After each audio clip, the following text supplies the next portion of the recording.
What's going on, Pitch and Pros family? Welcome to episode 12 of the Pitch and Pros podcast. I'm your co-host, Stefan Jones. Justin couldn't join me today. He's out coaching, doing what he does best. He'll probably pop in and come say what's up soon here because he's got a gap in between the sessions that he's got today. But next to me, I have somebody very, very important and very exciting to introduce to you guys. Today's guest is an Oakland native who grew up loving the beautiful game and never stopped playing it or fighting for it. A three-time MVP at Head Royce High School in Oakland, he went on to play collegiate soccer at UC Santa Cruz before taking his game to Europe, suiting up semi-professionally in Finland, Sweden, and Italy. When he came back home, he didn't just return to coach, he returned to rebuild. In 2019, he co-founded Oakland Genesis, a cost-free youth development soccer club serving over 1,200 plus young people from underserved communities in the town, providing competitive coaching, academic support, transportation, mentorship, and healthy food, all free.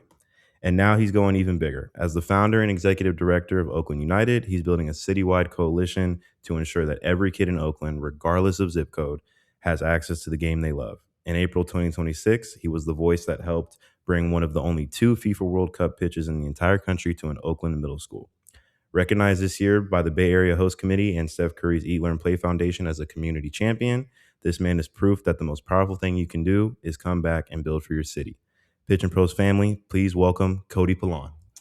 Thank you so much. That was an incredible intro. Yes, Love the MVP shout. I was like, MVP? What? But yeah, there it was. 3-time. But yeah, honored to be here. First podcast. So big milestone for me personally. Yes, just thank you for having me. Appreciate Absolutely. And we had to dig into the archives, man. Yeah. Got to look at high school, collegiate, pro, every level. I love it.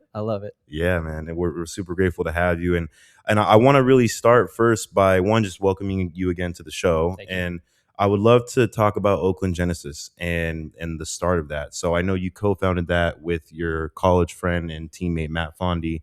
And talk to me about how that came about and how a college friendship turned into this program that is now serving a huge community here in the East Bay. Yeah. So it's in Oakland because that's where I grew up. That's where I'm from. I was fortunate enough to have a beautiful experience growing up playing soccer in Oakland. When you play city soccer in a city as small and diverse as Oakland, then you're going to build relationships and friendships, lifelong friendships from kids from every zip code. But I was privileged enough that I didn't have to worry about, who was getting me cleats, who was paying my registration fees, how I was getting to practice, was I going to have food when I got home?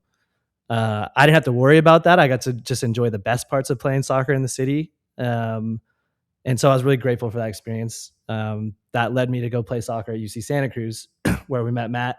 Go Banana Slugs. Yep, Banana Slugs. Shout out to the neighborhood slug club at NSC too as well. But yeah, it was when I got to college and looked around, especially in the D3 landscape, that most of the kids I was playing college soccer with looked like me and Matt, and that was not representative of the culture and the kids I grew up playing with. And knowing how many really talented kids I grew up playing with in Oakland, and that seeing how that wasn't reflected in the college soccer landscape, I remember feeling like there's something wrong with that. Something's up with the system that's preventing that from being the case. I was a college kid though, so I wasn't really ready to roll up my sleeves and do something about it then. But obviously that's where I met Matt, which blossomed into what this has become today. We both had a unique path after college. I fell in love with coaching. He had an immediate pro career, really impressive pro career. I became the assistant coach at Santa Cruz. I after that, like you said, went on a small stint to go play abroad for a couple of years. Really enjoyed that experience, but was always coaching there. So coaching was a big part of who I was. Moved back to the Bay, was living in Oakland, but coaching in Marin to really pay the bills because that was where you could make a lot of money being a coach. And it was through that experience that I got really fed up with the pay-to-play system. I had an older Marin FC boys team, really talented team, but it was an even split of some of the wealthiest kids in the country. And kids from some of the most under-resourced part of the Bay Area. And what would you say is with the play-to-play system and how it is right now, and how it's been from your experience and seeing it evolve and hopefully, change a little bit as it stands today. What do you think has been the biggest issue with it in terms of, pricing, how things are structured, how administrative people handle it? I think it's all about the incentives. So like the starting point is like the incentives are these false incentives that are driving parents to feel like they have to have their kid in the most elite club Hmm. to chase what ultimately is becoming like a less and less realistic dream of playing college soccer. Not that there aren't kids that can't still do that, but based on the transfer portal and the college sport landscape in general, that's just becoming less and less accessible. And so this like incentive of elite pathway is kind of what drives pay to play, in my opinion. And then obviously that leads to the inflated costs we know about, the insane travel that add to those costs. Um, I feel like if we could get to a point where the incentives are just like having your kid enjoy their sport, their football, their soccer, whatever it is, to the most of their abilities. Like if they have a group of kids they love playing with that are local and a coach they vibe with, like have them stick with that. Yeah. Don't let them get out of that. Like having gone through that whole system, played in college, played a little bit overseas, like the best part, my favorite parts of my soccer experience weren't college, weren't that pro experience. It was like my time with my high school team. It's like my time Yeah. now at a 36-year-old playing at NSC. Like you can find joy and you'll get that personal development through all these different parts of the game. It doesn't just have to be these elite pathways that really drive the cost of everything. Yeah, and when you have to buy your way in, it kind of dilutes the community aspect of it. And like something that I talk about with Justin and even my coworkers at Copa Soccer Training Center is like, if the kid is 5, 6 years old, like don't try to force them to be some like the next Messi or the next Lamine. Like just let them play, let them have Totally. fun, let them make friends, join different teams, try different areas. Like they have to really just explore and build their own love for it. And obviously, like if there's a kid or an athlete who they end up do really performing well, and like that trajectory becomes a more real thing and more like a more realistic opportunity for them, then like, by all means, like invest in them as much as you can. But when that becomes the requirement, it makes it so much harder. Totally. And like people then will say to me like, "Oh, well, what about player development? How do our kids develop?" And it's like the kids will show you how they want to develop. Like development is like work on your own. It's go play as much football as you can, whether that's at recess, at lunch, pick up after school, go play with adults, go find different environments to like test yourself. And if you see a kid fully locked into that, then like, yeah, okay, maybe they're on that trajectory to like pathway to find, the best playing opportunity they can. But most of the kids aren't like that. Most of the kids just want to enjoy a sport, play with their friends, feel like they're improving, and get the benefits both physically and social emotionally of playing sport. Yeah, absolutely. And to go back to the storyline you were telling about Oakland Genesis, what steps did you and Matt take to create it and get it to where it is today? So it started off originally just like this idea around breaking down the barriers of cost and transportation, because that's what I was seeing as a coach that were really limiting kids from accessing pathways. Mhm. We started that in 2019, where we worked at our first school. It was Elmhurst Middle School on 98th in East Oakland, and we just did an after-school program there. It wasn't competitive. There'd be like 50 kids a day. We would come out. Matt and I would coach them. It was honestly like the glory days. It was so fun. Nice. And we quickly had like a cohort of 60 plus kids that weren't playing club soccer. And when you ask them why, it was the things we're talking about. It's like either I didn't know I had the opportunity, cost too much, or transportation is a huge barrier for me. So we had this cohort of kids, and they were sixth grade, seventh grade, and we were ready to start the program. But it was 2019, and shortly thereafter, COVID hit. So we had to shut things down, and we actually had to pivot to Zoom soccer, which Oh was wow. this like really unique opportunity where, yeah, we actually grew our programs to multiple schools during COVID through Zoom soccer, which was actually a pretty special experience in that we were providing a service that kids really needed at the time. It was just like, let's hop on Zoom. Let's feel like we're part of a team. There's a little bit of physical movement and stuff, but honestly, it was just like have fun, do trivia, watch soccer. And a lot of those kids are in our program or just graduated our program today. So after COVID hit, we had now, instead of having 60 kids, we had almost 120 kids ready to go.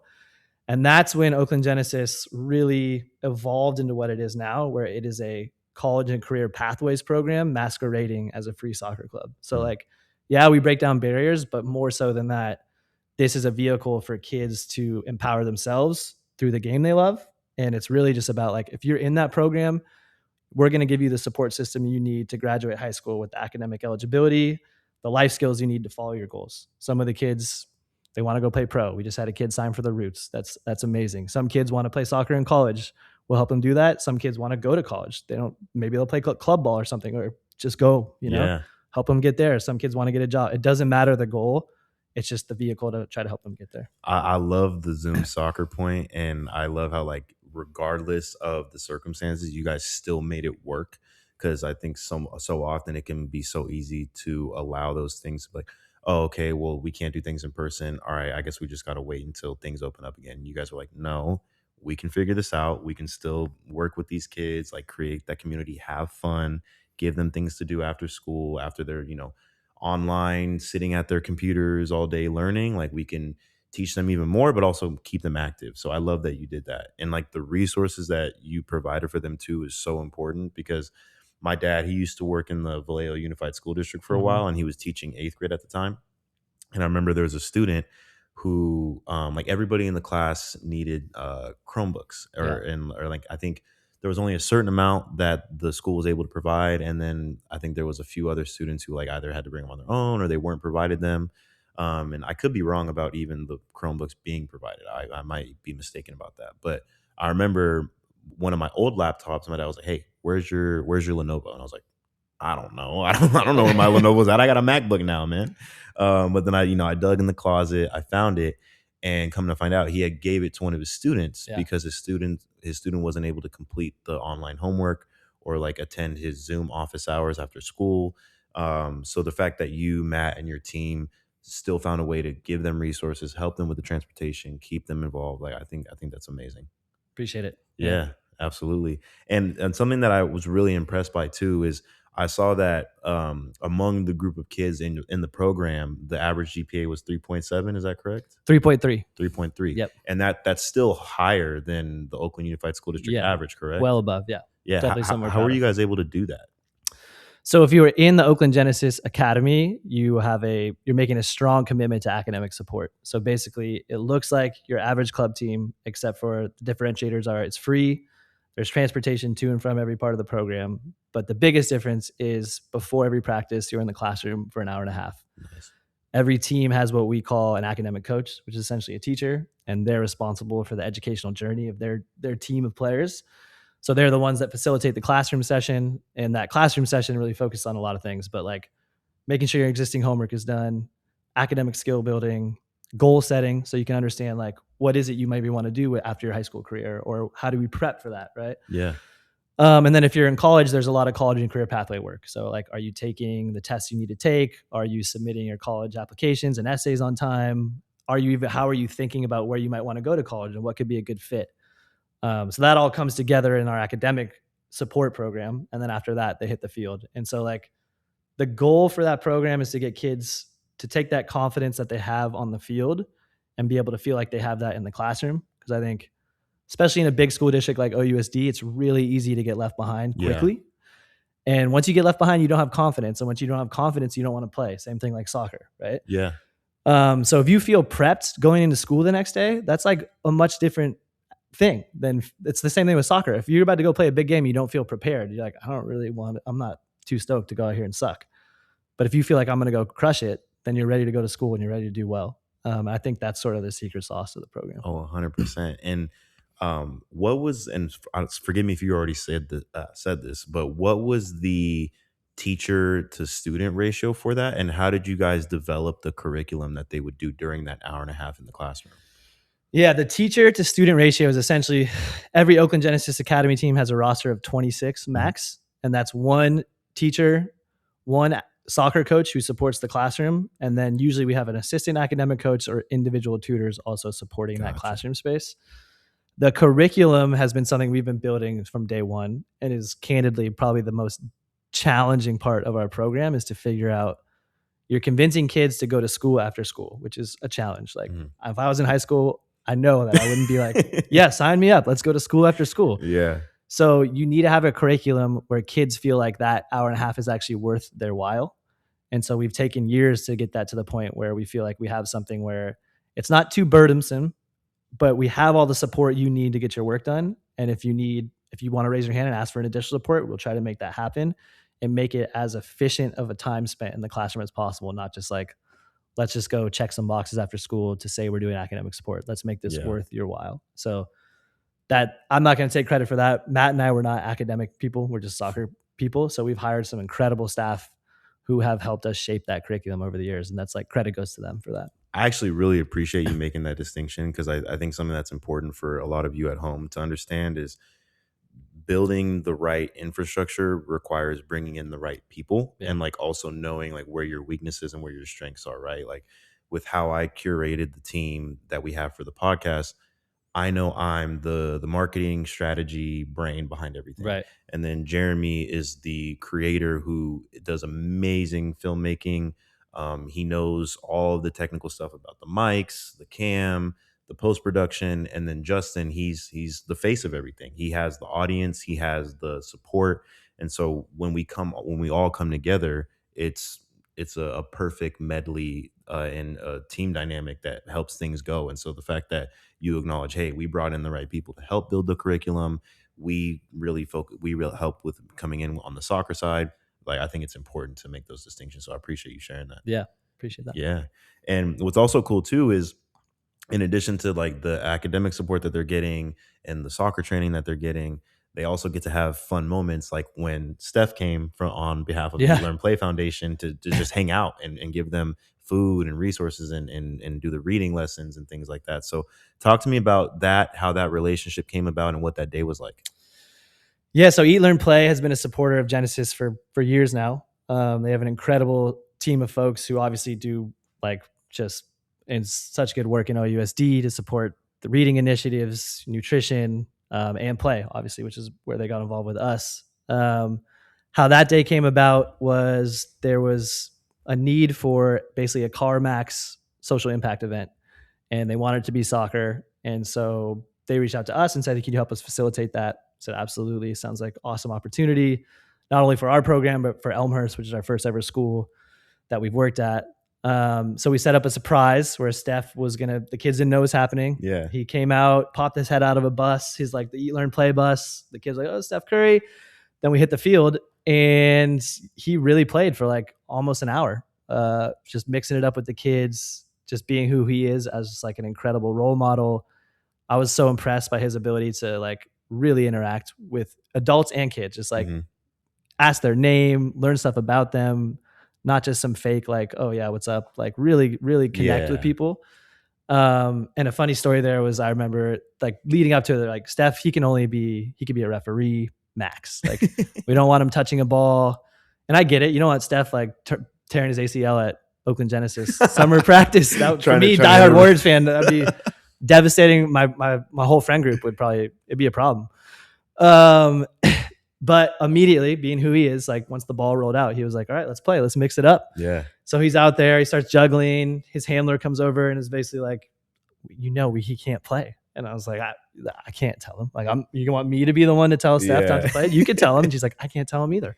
So yeah, he played for 45 minutes with the kids, and like unforgettable experience for them, for the school, for me, honestly, just really cool day. And yeah, like just a signifier of that partnership that's blossomed ever since. Yeah, and I love that story because, especially me coming from a partnerships background, things like that in the community-driven partnerships that can come of a business relationship, it really shows the power of partnership. And also too, it was just so funny, like when I saw the video recapping the event, like when he did pop his head out of the bus, there was one kid that like turned around, saw it was Steph. Like I don't know if he just like didn't realize it at the first glance, and then he turned back around and was like, oh. So like that was funny. And then what you were talking about when Steph was playing, like I mentioned to you off cam, but there was like a kid who was doing a scissor move, and then Steph was like, oh, footwork, oh, yeah. That was nice. And so just like that interaction and his enthusiasm, like what you just described with his willingness to play the whole time and not just kind of be on the side. Totally. Like sort of, for lack of a better word, half-assing it, right? Yes. And just making it look like a PR stunt. He was actually involved in the community, which I think is why a lot of people love what you guys are doing, what Eat, Learn, Play is doing. And I think why Steph, just as an athlete and a businessman, is such a great role model. Totally. Sure. He's so hyper aware of that. And I think everyone else around there is like, this is a PR moment. So like, let's figure out how we're capturing this for their reasons. And I totally get that. He is there to connect with the kids, and he knows that's like the biggest impact he can do, and the adults and the school. And like, if you do that authentically, that is like a memory for every person involved with that for the rest of their lives. And if you, like you said, if you half-ass it, people know that too, and that turns into actually a negative experience pretty quickly. So 1,000%. yeah. 1,000%. And I want to talk more about the team behind Oakland Genesis, and more specifically the board of directors. So on your board of directors, there's a few notable pro players, and excuse me if I butcher their names, but Nana Atakora. Yep, Nana. Yep, Okay. former pro. And then Jeremy Ebobisi. Jeremy Ebobisi. Abobasi. Yep. There we go. Apologies, guys. But how were you able to get this board of directors together and get buy-in from former pros, other people who are still maybe in the pro space or in the Bay Area community? What was the buy-in like, and how were you able to create that team around Oakland Genesis? I think the kudos goes to Matt on this. Obviously, him having like a real MLS, USL pro career has allowed us to have relationships with pros that he's connected with over the years. Me growing up here and playing at a high level too, I have relationships with people who've played professionally. So it's definitely been like the catalyst for us to get these folks involved. Full transparency on Nana, he was a board member. He served for almost 4 years, and now I need to update the website, but he was an incredible board member. But he met Matt playing on the Roots. So when we founded Oakland Genesis, they were both on the Roots, which was great. Great for bringing Nana in, and also great for the ongoing partnership we've had with the Oakland Roots, who've been an incredible purpose partner for us. Jeremy was also a connection through Matt, where they played together. I'm trying to remember where in Matt's USL career, maybe North Carolina. But Jeremy's a bit younger, but he was starting, and they overlapped either on a trial or they played maybe a little bit of a season together. So he knew Jeremy. And then Jeremy was obviously playing on the Quakes for a long time, had a great run with the Quakes. And when he was here, I think Matt originally just reached out to him about supporting Genesis as a mentor. We used to have a really cool mentorship program. And Jeremy came out and speaking to what we talked about with Steph, like being authentically there for that, and not just in terms of PR. Jeremy built like real relationships with a certain Oakland Genesis team where like those kids felt like they could just like pick up their phone and text him on an individual basis about life. Oh, that's amazing. Through like him coming out and being consistent, which is a key to that kind of stuff. Just like being consistent, showing up at practices, mixing it up with the kids, letting them know they have a resource in him about like what it takes to get to that level. It's incredible. It still is incredible. And then through that work, we basically convinced him to be like, you'd be an incredible board member, obviously. Not only with your profile, but Jeremy's someone that like beyond just being an athlete on a board, which is important, a pro athlete, he will actually like roll up his sleeves and do the work. And like, he'll help us build a budget. He'll help us think strategically about how we're growing. So yeah, he's been awesome. He's also a board on Oakland United too, but we'll get to that later. Oh, see, even better. And shout out to you, Matt, for building those connections and carrying your on the field relationships off the field, and being able to help with creating that team around Oakland Genesis. And you had mentioned the Roots being an important purpose partner. And I've never heard that term before. I actually really like that. But you had mentioned them being an important purpose partner to Oakland Genesis. And earlier you had also talked about a kid very briefly who recently just signed with the Roots. So tell me about that success story and that player and his come up through Oakland Genesis and now to the Roots. Yeah. So the Roots being who they are as a community-driven organization and a professional team that's really walked the walk, I think, on saying that they're putting community first over like, just being a pro team. They started out organizationally by basically identifying organizations in Oakland they thought were doing work that really had synergy with that ethos and developing what they called purpose partnership. So I think there was 4 or 5 of us originally, organizations that they supported in that way. And that meant like we would have a night at a Roots game that was like, this is Oakland Genesis night. We had an allocation of tickets to bring all our kids there. But more importantly, they would market, like what the work we were doing, try to spread awareness and support for what we were doing. And I've always been like, pick up the phone, like some players want to go to the game tonight. No problem. Here's tickets. Nice. How can we support you? Like, what can we do capacity building wise? So they've been awesome since we started in 2019.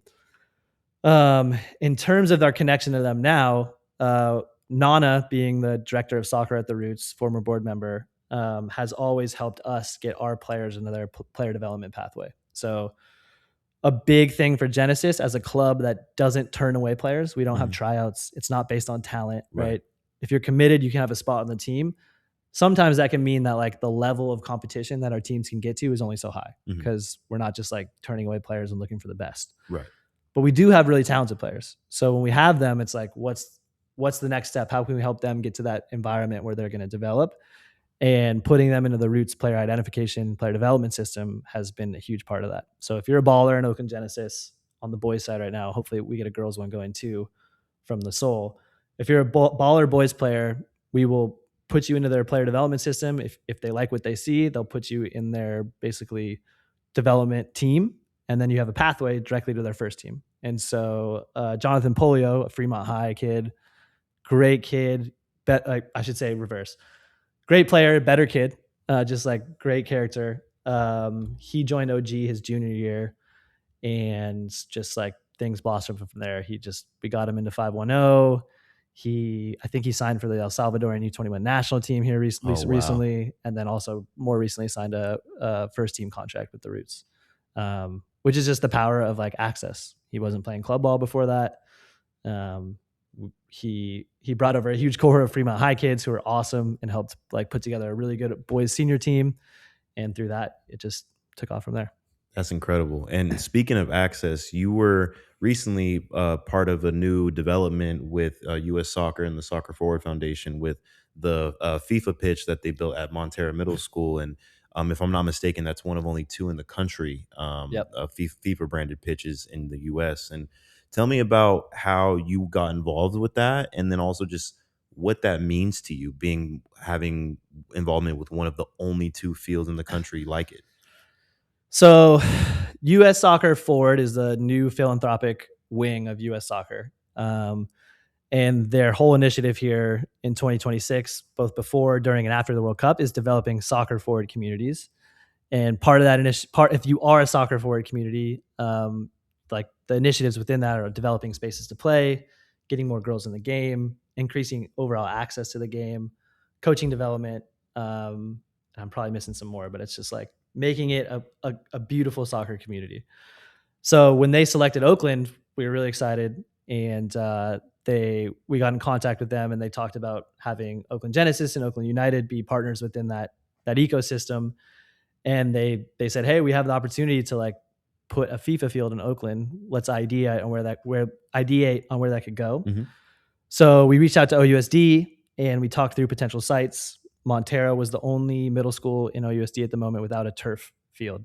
And like, that's a field I used to just go kick the ball against like every day. I grew up really close to there. I used to just go kick the ball against the wall. Full circle. Wouldn't play on the grass because the grass field's not good. I was just kicking on the concrete. And it's been like that ever since. So to have them now have a basically 7v7 size turf pitch is awesome for that soccer program, for all sports. You know, you can hold PE on there. It's great. And that really, that whole project signified what's possible when like community partners, schools, and then national organizations like US Soccer and FIFA all come together to make something happen and like build real legacy. And I think a space can be obviously real legacy because that's going to have impact for years. Yeah, that's such an awesome moment to have and to be a part of. And staying on the topic of schools and academics, what are some of your favorite academic success stories that specific youth members of Oakland Genesis have had? Well, this year we had 5 out of 23 seniors get accepted into UC Berkeley. Wow. Either full academic or financial aid scholarship. That's which incredible. Was just like, those are the kids. This senior class are kids we met in 6th grade during COVID or 7th grade right after. And so to watch them grow through the program and flourish into what they are today, I would say that like we can't even, like, these kids are such good kids. It's like, I don't want to, the Oakland Genesis is not the reason they're doing that. It was just like probably played a small part in that push towards that because these are just incredible kids. But that proof of concept this year, I'm like, okay, this blending of academic and sport can really have that impact was really cool to see. We've had some kids do some incredible internships. A part of the Oakland Genesis program is like, we help you secure a summer job or internship to make your college application more competitive. And we've been lucky enough to secure a partnership with a company called Lineage Logistics. And so to send kids across the bridge into the city for a summer internship at like a really high level national tech company, that's focused on like stuff that's way above my pay grade. Like I went to their end of internship project. And I was like, wow, I have no idea what they're talking about. These kids are so smart. Right. So to be able to like watch those kids grow into that opportunity and like learn about themselves, about, this is what it might mean to be a professional someday. This is what it means to like work at a tech company in SF. Do I see myself doing that? Do I don't? Just seeing them like learn about themselves and that opportunity was really cool. Yeah, and internships are so important, especially being able to have one in the tech space, because if they do end up liking tech and then they go on to work in that industry, it pays really well. And Yeah. like to come from an underserved community in Oakland and then go on to make however much they can make in tech from that internship, and just having that opportunity, maybe it doesn't always come to fruition, but just having that opportunity and getting that learning experience is so vital, especially because something that Justin and I talk about a lot on the show, and that I've experienced a lot myself, is like when I was coming up. So I interned for a short amount of time with Orange County Soccer Club, and I've also interned with like UC Irvine athletics department on in their marketing department. And I was fortunate enough after a couple of those internships to get a paid internship with, excuse me, with Ball is Life, and that Oh, ended up, nice. yeah, Okay, nice. yeah, and it was awesome. Like it, and I learned like a bulk of what I know on the partnership side by doing that job and going from an intern to then a part time role when I was still in college, and then they brought me on full time when I graduated.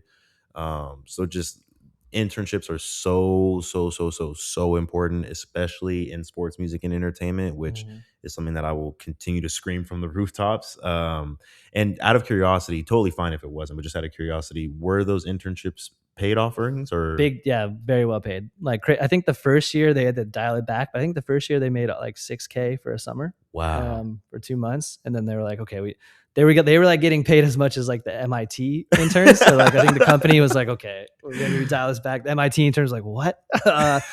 So yeah, but they make good money doing that, which is also really cool. Yeah, Yeah, that's so important too, because growing up, like those paid internship opportunities were very rare. yeah, So the fact that you guys were able to create that is incredible, and I yeah, think that's awesome. And switching gears a little bit, and coming a little bit more present, you're flying out tonight to go yeah. see the USA versus Paraguay World Cup match, and this is June 11th as we're recording this. So like, how are you feeling? This is not the first time, but the World Cup hasn't been in the U.S. in forever. Is this going to be your first World Cup match? Like, as a former pro, all the involvements you have in the footy community here, like, what are you feeling right now? I'm excited, but I have a little like not hesitancy, but I am a little worried about how it's all going to work out. I'm sure we're going to host a great World Cup. I don't really know how this whole like North American, Canada, USA, Mexico thing is going to play out. Yeah, There's a lot of travel involved with that for teams. There's obviously a lot of issue with like how the US has handled this and the travel and like how that's affected attendance. Um, so I am excited just as a football fan to like watch all these matches and just have them be on at a time where I can watch them. And it's yeah, not like I gotta wake up at 4 a.m. to do it. Um, but yeah, just like sort of like nervously and anxiously excited to see how it plays out. And we'll see. Like it's an awesome opportunity for the country. We've all heard about the 94 stories and what a catalyst that was. And obviously the Women's World Cup, like how big of moments those were when we hosted them here for the country. And curious to see how that plays out. Cause like as a youth sport country, like soccer is the biggest sport. And it's like, it's such a different landscape than it was in 94, in 99, like anytime we've hosted a men's or women's World Cup. So I'm curious how this like momentum takes an already like the biggest youth sport in the country and grows it in some way. I don't know how it's going to play out. yeah, yeah. And we were having a good conversation about this off cam too. But who do you think is gonna come out on top? And then this episode will drop probably well after the World Oh Cup shit. has ended. But who do you got as like the dark horse? Who do you think are the top teams to look out for? I think the health of Spain's wingers right now, I'm not sure where that's at, so I'm not going to pick them. I think France is so deep. They're so stacked. I would probably pick them to win it all, which is tough because I'm Italian. Um, but I also like the more I've thought about it, I actually kind of like Brazil right now. I love their center back pairing. I think that's super important in a World Cup. I love Ancelotti. I think he can get the most out of this crew, and it's going to be really hot. So like some of these teams are going to melt. South American team, Brazilian team, they can play in the heat. They can deal with that. Yeah, Um, And then if I was going to give you a dark horse, I'd say I'd love to see Norway go really far. I think they're underrated. And then I mean Portugal's not underrated, but that is just a stacked team, like full half the PSG lineups in there. They're going to play for Cristiano. So I would pick any of those teams probably right now. Nice. I love it. And we'll be able to look back at this in a couple months and see how your predictions were. So Yeah. I'll be sure to send you the clip so you can verify if everything was right. Not Italy, that's for sure. They're not winning it. So, soon. But now I want to get to really the core of why I wanted to bring you on today, and that's to talk about Oakland United. We had alluded to it a couple times already, but tell everybody what Oakland United is, how it got started, and what your goals are for it. Yeah, so for Genesis and really for almost all of the sports-based youth development organizations in Oakland, the limiting factor has always been space. Mm-hmm. Genesis serves 1,100 to 1,200 kids annually, but we have almost 300 kids on a wait list, and that's not because we don't have the funding or the staff. It's because we literally don't have the access to the quality space in Oakland to add programming to. So Oakland United was really born out of that need.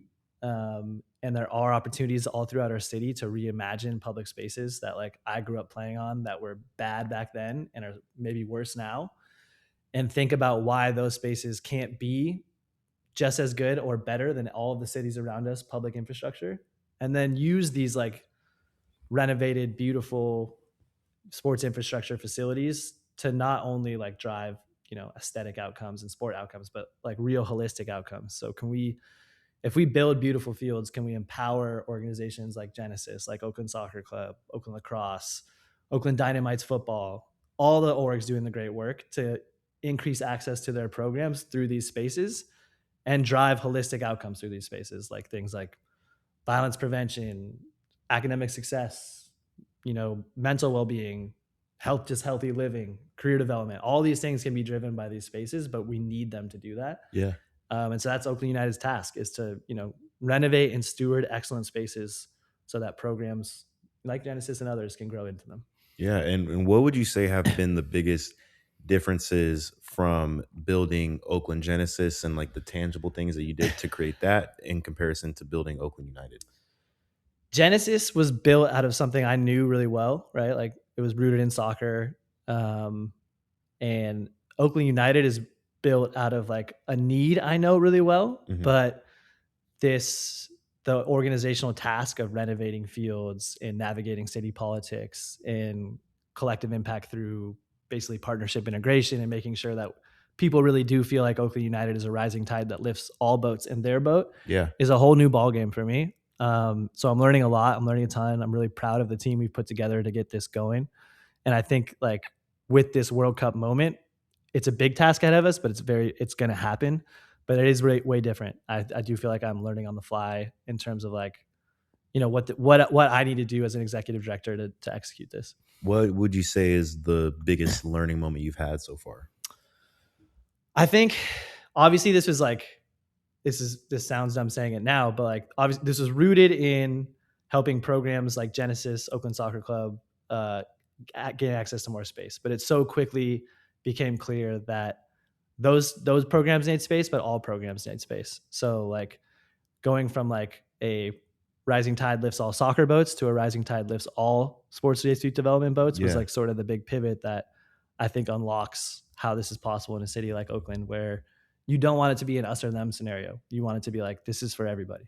Yeah, no, 100%. And like, that's kind of something I've even debated with and I'm still trying to learn with the pod, because we want to be able to bring on people like yourself and other guests from across sports, music, and entertainment. Right. And like right now, our core guest group has been people in the footy space, which obviously like that's what we know and what we love. And then bringing on Naya Badass and having a DJ and somebody from the music landscape to talk about that is great. But just I'm like still trying to figure out, okay, how can I like start to branch out without losing people? Because it's obviously a lot of the people who support us, our family, as we like to call our fans, they come from that soccer's background. And so it's figuring out, okay, how can myself, Justin, Jeremy, everybody involved with putting on this production, how can we expand this to reach all those other spaces that we want to get into and show them, hey, we still have value to provide you. We still have valuable educational resources and people coming on to teach you these things. And it's hard to navigate, dude. It's It hard. is a lot. Yeah. Because because also too, you want to do it all at once, and like Yeah. you have all this passion and excitement about it, but then you're like, okay, well, one at a time. Yeah, Like, totally. take it Yeah, step one by at a time step. that's a good motto. Yeah, no, 100%. So I totally relate to that, and I appreciate you sharing that as that being one of the lessons that you've learned from it. And with the World Cup happening now in 2026, and you guys capitalizing on this with Oakland United 10 years from now, 2036, what do you envision for Oakland United? Where do you see it being? I think if we execute all these projects as like I know we can, like Oakland United could be setting the standard for what the youth experience is in Oakland, and also the standard for what other cities should be trying to aspire to with their youth experience. Um, it's starting with these 2 new field projects at Oakport and Sabrani, and potentially a few more that I could speak to later pretty soon. Um, and we want these models of public-private partnership to work here so that we can apply them to more spaces throughout the city. And if it's successful, then that means that any kid in Oakland has access to a safe, high quality space and a program within that space that is applicable to the level that they want to play at and the sport they want to play. So we just want these spaces to drive, optionality for kids, access for kids, so that all of those holistic outcomes that I said earlier, are driven and like are necessary to have a, a future of a better and brighter Oakland, essentially. I love it, and Yeah. I'm really looking forward to seeing all that come to fruition. Because like I really respect what you, Matt, and just everybody across Oakland Genesis and Oakland United, like what you guys are doing. It's so important, and like something I told to Max after his episode, and we went to the NSC Yeah. grand opening. I told him, Jordan, and Dylan, I was like, hey, I really appreciate you guys selecting Oakland as the place to start your business, Yeah. because so many businesses have left Oakland. Yeah. And so the fact that they're like, you know what, no, this is our home. We're gonna plant our roots here, pun intended. Like it means a lot. And so like I just very grateful for the work that you're doing, especially just like choosing the Bay Area as the place to really do that. Yeah, I appreciate that. Yeah. Yeah, and shout out to Jordan, Max, and Dylan. What they're doing is incredible, and there's a lot of synergy with I think a lot of the work that not just me and Matt are doing, but like orgs throughout the city and NSC. It feels like a really unique moment with the World Cup here, with the Olympics coming up, the Women's World Cup, 5 years away. There's just a lot of momentum around this stuff, so I think it's all possible. Yeah, the stars are aligning. Yeah. It's a great time. All right. Well, I want to switch gears into something a little fun, keep you Yeah. on your toes a little bit. So we got a fast 5 for you. So Okay. It's just going to be 5 questions related to you and your background, and just say the first answer that comes to your mind. There's no right or wrong answer. Okay. All ready? Ready. All right. First one. So first soccer memory. What's the first time you remember thinking this game has me forever? I made ODP in 7th grade, and at that point in my life, I was just like I was playing all sports, loved everything, but that validation of like me making ODP and making ODP, I can't explain that. I was like a young 89. It's a whole other thing, but making ODP basically like a small kid in a pool of big kids was like, oh, like someone sees this in me, and I feel like that puts me in like another level of player, and that was the catalyst for me to be like, all right, this is going to be my thing. That's amazing. And it come full circle again. That's what you're doing right now with passing on that feeling through Oakland Genesis and Oakland United. So that's great. All right, next one. One Oakland player, past or present, who you think the world should know more about? Chris Harris. A lot of people know about Chris Harris, but this is like one of my best friends I grew up playing with since we were like 8 years old. Completely different background, like East Oakland kid, grew up differently from me, but we were best friends from life from the moment we met. And his pathway through football into like, obviously when I was playing with him when we were in high school, but his incredible pro career that took him to like Bulgaria, Peru, Sweden. I ended up playing with him a little bit back when I moved to Finland. Just like the world travels that the game took him on and made him who he is today is like one of the most unique stories you'll ever hear. So, well, hopefully that story gets told one day. Love that. Shout out to him. All right. The best field you've ever played on anywhere in the world? Whew. Best field I played on anywhere in the world. Honestly, UC Santa Cruz home field it's not the best surface, but it is literally just a beautiful, massive grass pitch overlooking the Monterey Bay. To be able to play college soccer there was like such a amazing experience and one of the best parts of being a banana slug. Like, I don't think many people know about that space. They could do a little bit more to make it a bit more of a stadium, but like that might even kill the vibe. It's just like one of the coolest pitches you can imagine, and it's an hour away, and I got to play it all the time. So I'm gonna have to go check it out. I haven't even been. I don't even remember the last time I've been to Santa Cruz. It's been a while, but I definitely got to go check it out now for sure. All right, if Oakland United had a theme song, what is it? Oh man, theme song for Oakland United.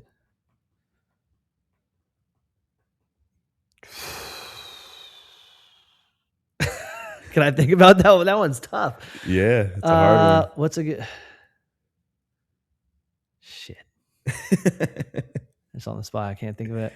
All good. Let me get back to you on that one. I'm sorry. No worries. You're all good. I know it's pretty out there. So yeah. Okay. The last thing you told a kid that you wish someone had told you at their age. Real quick, I guess it would be like, I think there's a song called "If I Can Dream" by Elvis Presley, and so it's like I'm just going by the title. I don't even know what the lyrics of that song are, but it's a good title. There we go. It's a good choice. Yeah. Anyways, what was the next question? My fault. No, you're all good. All good. Last thing you told a kid that you wish someone had told you at their age. Last thing I told a kid. Yeah, I just talked to a kid recently about just like the muscle you flex when you do stuff like this, when you get outside your comfort zone. And it was related to public speaking, which is something I've had to deal with recently as I've like started to be on like panels and done stuff like this and have to be like more comfortable with just speaking in front of people, whether it's off the cuff or a big event. But letting that kid know how important that skill is and how like the feeling you feel about like this is so life or death is so wrong, and that like you just go up there, be yourself, and the things that people will remember about whatever you say are not literally what you say. It's whether or not like they felt you were just being yourself. And so find that within you. The stakes aren't as high as you think, but the more you can work on this now at your age, the more doors you can unlock later in life. And no one really talked to me about that until really recently, when I just like had to start doing it more and more, and people kind of gave me that feedback. But if I'd had that as a kid, it would have helped.